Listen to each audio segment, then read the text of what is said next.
History of volleyball. Let's identify first what is volleyball. Volleyball is a team sports played by two teams with 6 players each on a playing court divided by a net. The object of the game is to send the ball over the net in order to ground it on the opponent's court and to prevent the same effort by the opponent.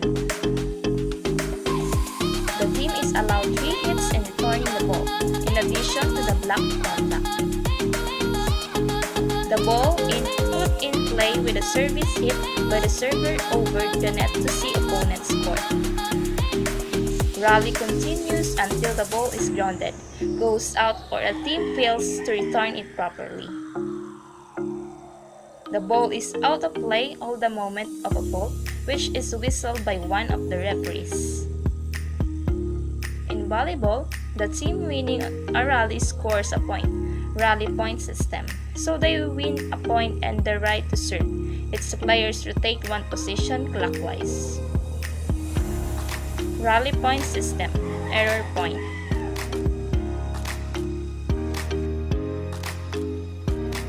Let's now proceed to history. On the 9th of February 1895, volleyball was invented by William G. Morgan, the Director of Physical Education at the YMCA in Holyoke, Massachusetts. Morgan had attended the YMCA's Springfield College, where he'd met James Naismith, the inventor of basketball. After graduating, Morgan continued to work for the YMCA and soon took the position of Director of Physical Education in nearby Holyoke. Having noticed that the speed of basketball made it too challenging for weaker men and older athletes, Morgan set about devising a new game. Drawing on basketball's original aims of being a sport that could be played inside with minimal physical contact, Morgan later wrote that tennis occurred to me, but this required rackets, balls, a net and other equipment, so it was eliminated. Volleyball court dimension. The volleyball court is 60 feet by 30 feet in total. The net is placed in the center of the court, making each side of the net 30 feet by 30 feet. Playing format. To score a point. A team scores a point first by successfully grounding the ball on the opponent's court. Second is when the opponent's team commits a fault, and the third one is when the opponent team receives a penalty. Fault. A team commits a fault by making a playing action contrary to the rules or by violating them in some other way. Rally and completed rally. To win a set. To win the match.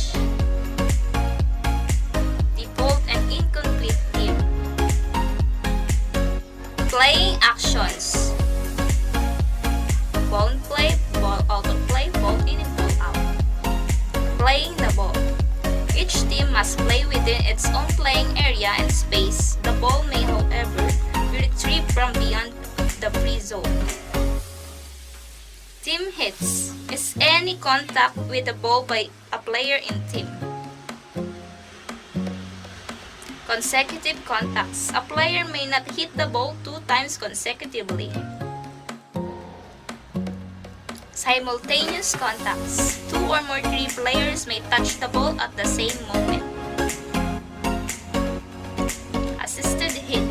Within the playing area, a player is not permitted to take support from a teammate or any structure or object in order to hit the ball.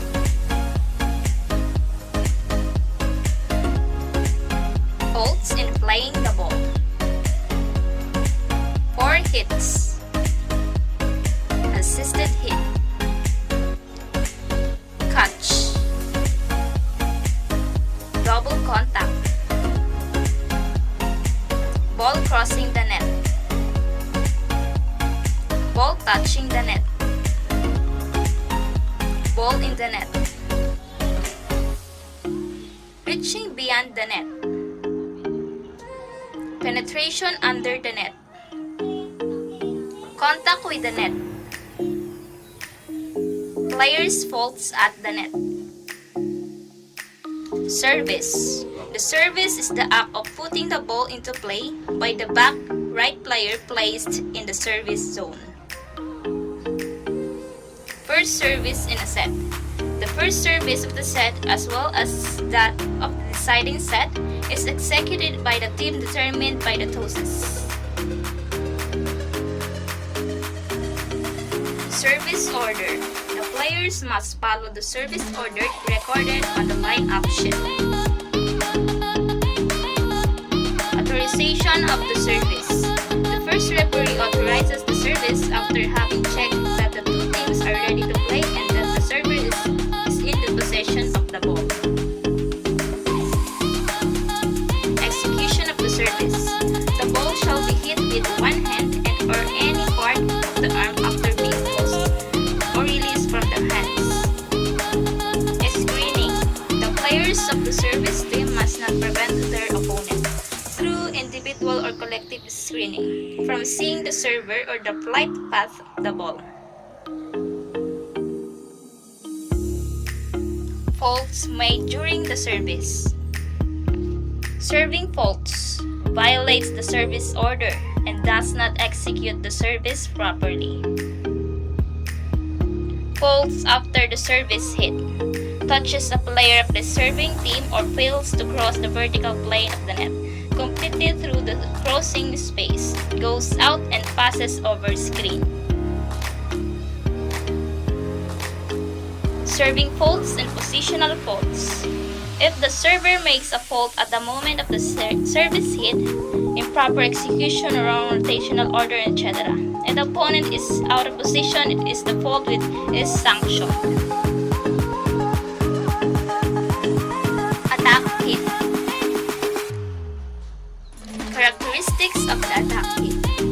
All actions which direct to the ball towards the opponent, with the exception of the service and block, are considered as attack hits.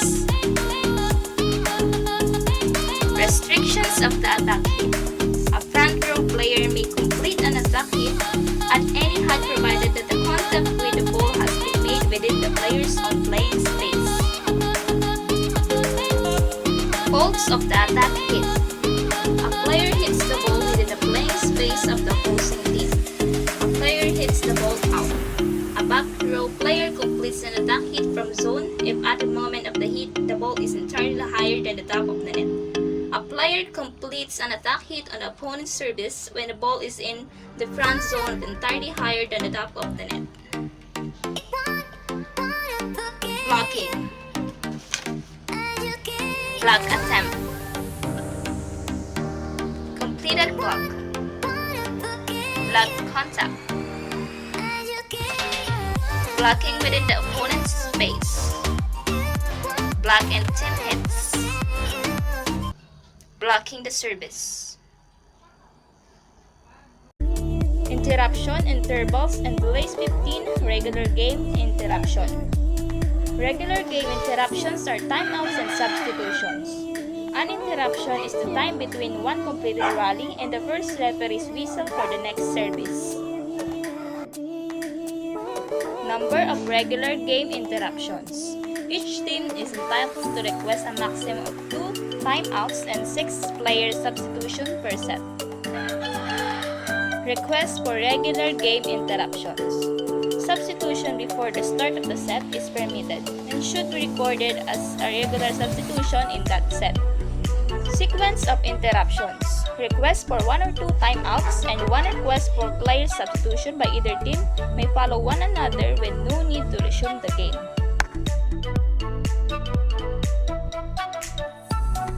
All the outs that are requested last for 30 seconds. During all timeouts, the players in play must go to free zone near their bench. Substitution of players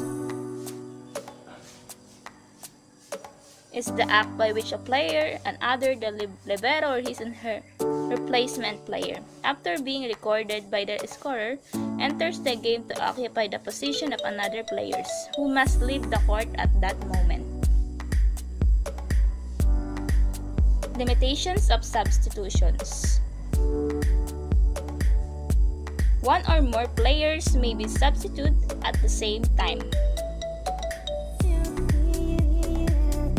Improper request. The first improper request by a team is the match that does not affect or delay the game shall be rejected without any other consequences. The libero player. All liberos must be recorded on the score sheet before the match in the special lines reserved for this. Libero players must wear a uniform loose jerseys. The libero is allowed to replace any player in a back row position.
In this video, you will learn the basic volleyball rules. Volleyball is played on a rectangular field of 18 by 9 meters, surrounded by an unobstructed area. It is divided in two by a net and has a front zone of 3 meters width on each side of the net. The height of the net is 2.43 meters for men and 2.24 meters for women. Two antennae, or rods, are attached to the net above the sidelines. The rods pass 80 centimeters vertically up from the sidelines and mark the boundaries for where the ball can be played.